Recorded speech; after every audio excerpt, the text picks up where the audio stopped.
మా చిత్తూరు అండి. నా పేరు పద్మకళ. నేను ఇక్కడి నుంచి ఆ గుడిని ఈ గుడి వేరే వాళ్ళు మా రిలేటివ్స్ చెప్పారు, చాలా బాగుంది టెంపుల్, ఒకసారి వెళ్ళి విజిట్ చేయండి అని చెప్పారు. అందుకని మేము ఫ్యామిలీ మొత్తం వచ్చాము. చాలా బాగుంది టెంపుల్. నైట్ టైం లుక్ అయితే సూపర్ ఉంది.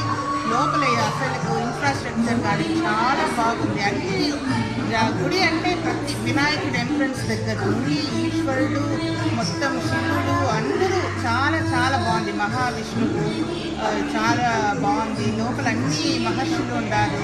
మన రాసులు నక్షత్రాలకు సంబంధించింది, ఏ నక్షత్రానికి ఏ చెట్టు అనేది కూడా చాలా బాగుంది.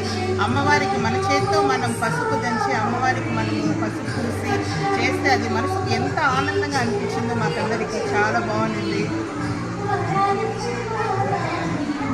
ప్రతి ఒక్కరూ ఈ గుడికి వచ్చి అమ్మవారిని దర్శించుకుంటే వాళ్ళ కోరిక ఖచ్చితంగా తీరుతాయని మనసు ఫస్ట్ ఈ బిజీ టెన్షన్స్, బిజీ లైఫ్లో మనసు చాలా ప్రశాంతంగా ఉంటుంది. పిల్లల్ని పిలుచుకొని వస్తే పిల్లలు కూడా చాలా మైండ్ రిలీఫ్గా, స్ట్రెస్ రిలీఫ్గా ఉంటుందని మేమంతా అనుకుంటున్నాం. నమ్మకంతో రావాలి గుడికి వచ్చి మనం కోరిక తీర్చుకుంటే ఖచ్చితంగా తీరుతుందనే నమ్మకంతో ఉండాలి.